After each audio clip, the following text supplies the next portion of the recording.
উনি প্রথমে বলতেছে নকল করা যাবে না, সিসি ক্যামেরা লাগাবো, এ করব সে করব। বুঝতে হবে এটা কোন জেনারেশন বলে লাভ নাই। উনি যেহেতু যেমন উনি ভেবেছেন হয়তো অনেক আগের এখনো ওরকম নকল ব্যবস্থা আছে বা অনেক করা হলে, বাট না, আস্তে আস্তে মানুষ হচ্ছে দিনের সাথে সাথে পরিবর্তন হয়, মানুষের চিন্তা ভাবনা সবকিছু পরিবর্তন হয়।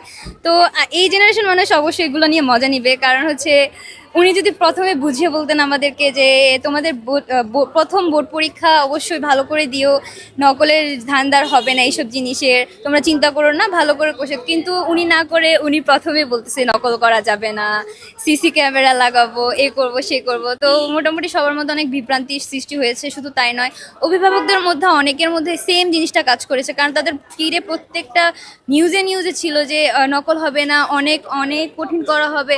তো তারাও তো অনেক বেশি ভয় পেয়ে গিয়েছিল যে কিভাবে কি করবে না করবে।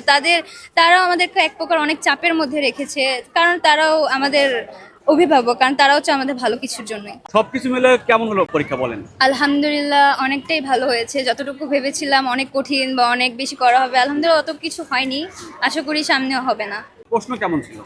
হ্যাঁ, প্রশ্ন পাওয়ার পর দেখি যে না, ভালোই ইজি আসছে। প্রথমে তো যেমন ভয় পেয়ে গেছিলাম যে অনেক কঠিন হতে পারে অনেক বেশি, বাট আলহামদুলিল্লাহ মোটামুটি যখন কোয়েশ্চেন হাতে পাই অনেকটা ইজি লাগছে।